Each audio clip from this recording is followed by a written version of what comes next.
Assalomu alaykum va rahmatullohi va barakatuh. Omonmisizlar. 2025-yil 4-aprel sanasi sport bilan 100 kun nomli challenge'imizni 17-kunidamiz. Bugun sizlar bilan Luqmon Hakimning o'g'liga 3 vasiyat hamda Luqmon Hakim haqida qisqaroq ma'lumot berib, hamda hikoya ulashmoqchi edik.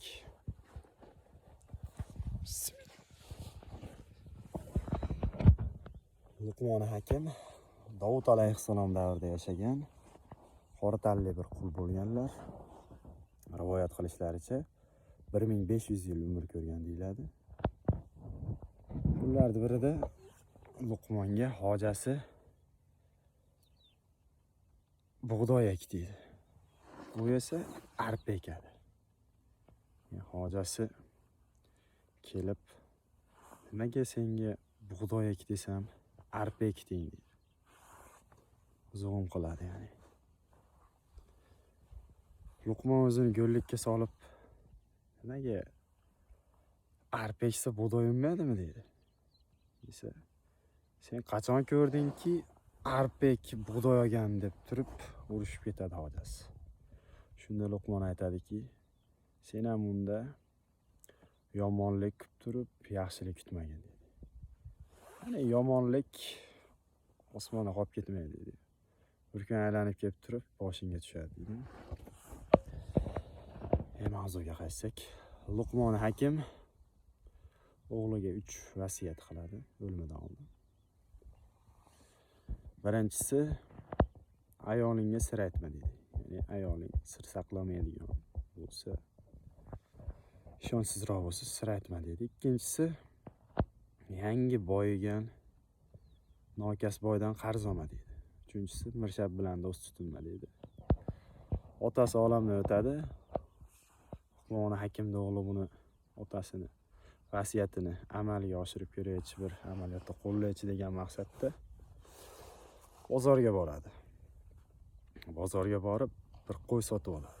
Qo'y sotib olib, uni so'yib bitta qopga soladi-da, og'zini mahkam boylab, uni orqalab uyga yo'l oladi. Uyga borsa, ayol so'raydi. Bu qopdagi nima deydi? Qopdagi nima desa, deydi, bir odam o'ldirib qo'ydim. Uni izini yo'qotish maqsadida shu qopga solib olib keldim deydi. Agar eringdan ajrab qolmaslik istasang, bitta yarimtasiga gullab qo'yma dedi. Kunlarda birida keyin yangi boyigan boydan qarz oladi, mirshab bilan do'st tutinadi. Oradan kunlar o'tadi. Bir kuni ayoli bilan gapi qochib, ayolni tutib olib salgina ursa, aytadiki ayoli 7 mahallaga jar solib, musulmonlar deydi. Yani erim odam o'ldirib o'rganib qolgan, endi meni ham o'ldirmoqchi deb turib baqiradi. Shu paytda bu xabarni hokimga yetkazishadi. Hokim qochib ketmasin, uni kim tutib keladi desa, mirshab, men uni taniyman dedi. Men o'zim tutib kelaman dedi. Ya'ni do'sti bo'ladi.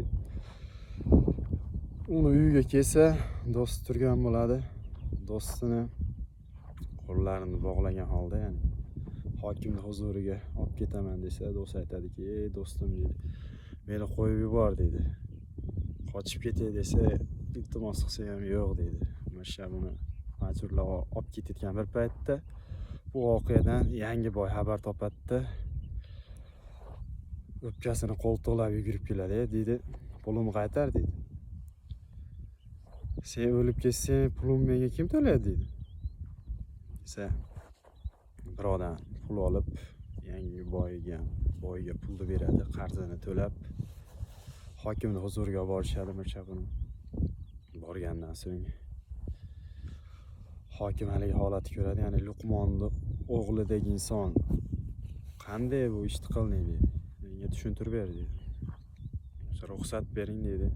Shu uydagi qop topib kelishsin deydi. Askarlar borib qop topib kelib, hokimning huzurida ochishsa, ichdan bir so'yilgan qo'y chiqadi. So'yilgan, qopga solingan qo'y chiqadi. Bu holatni menga tushuntirib ber. Bu qanday holat desa aytadiki, bo'lgan voqeani birin-ketin aytib beradi. Shunday aytadi. Otam menga 3 vasiyat qilgandi. Barchasini sinab ko'rdim. Haqiqatdan ham otam adashmagan ekan. Men bunga amin bo'ldim dedi. Ya'ni otalarimiz bizga yaxshilikni ravo ko'radi dedi. Sog' bo'linglar, omon bo'linglar. Assalomu alaykum va rahmatullohi va barakatuh.